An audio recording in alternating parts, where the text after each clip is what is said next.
Hello, I'm Kermit Bristow, author, poet, and 1996 Olympic torchbearer. The reason for my being here in Atlanta today is to satisfy my curiosity and interest as to what became of that Olympic torch when I carried it in Richmond, Virginia back in 1996. Speaking of Olympic torchbearers, in this documentary, we will focus on one torchbearer that got his inspiration as a child years ago in Syracuse, New York. While in grade school, a young boy by the name of Kermit Bristow was given a task to meet and greet a young politician. The school was Sumner School, and it was on the steps of that school that Kermit met Robert Kennedy. Kermit was married to his wife Carol 26 years and had a son Gerard. Throughout his marriage, Kermit brought his family to aid him as he performed over 12 years of community service. Eventually, it went international, crossing over into Canada.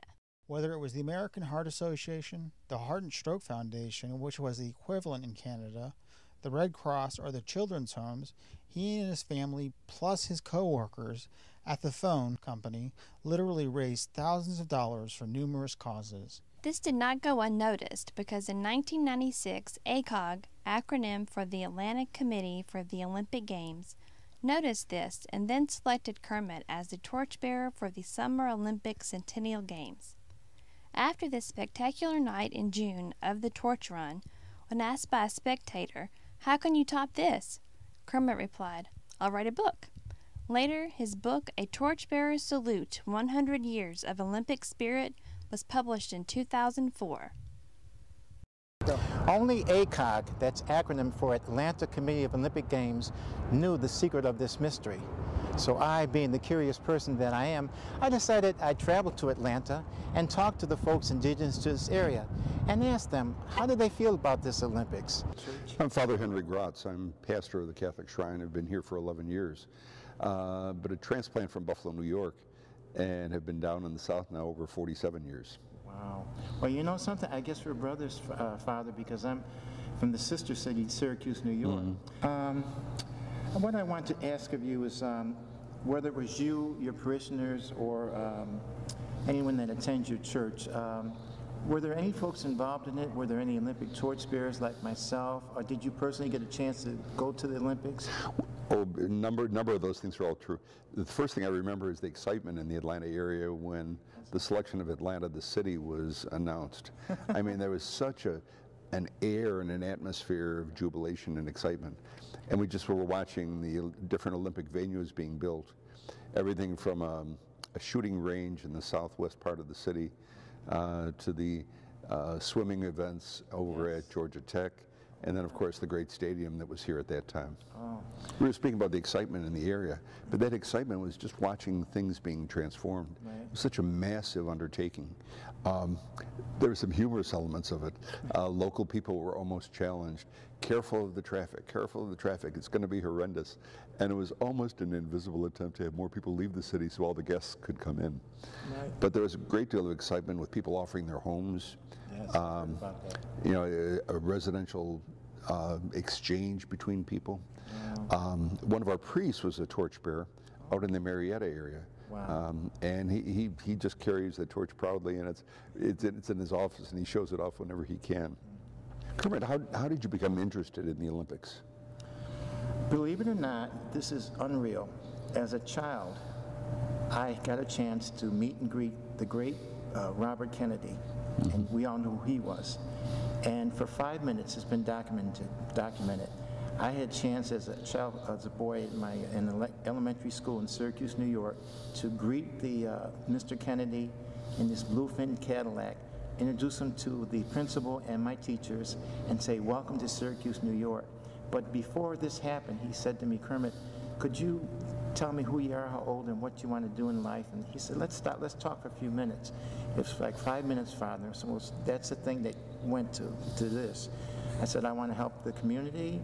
I said, I enjoy sports, running.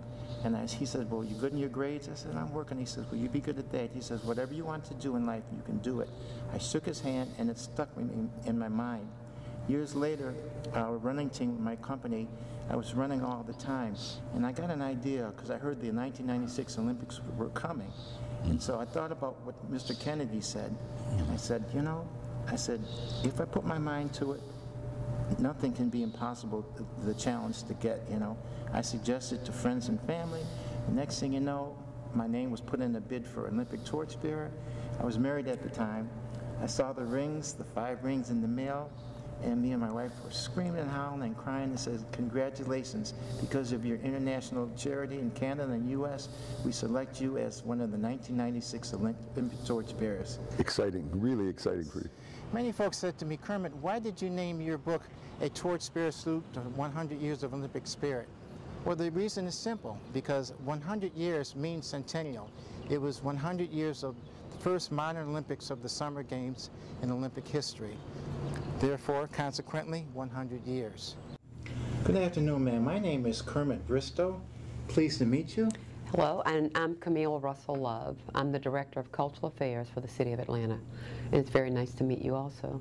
What specifically do you do in the community, and what services do you provide for the City of Atlanta? The Office of Cultural Affairs has a mission, and our mission is to ensure that residents and visitors have access to high-quality cultural experiences.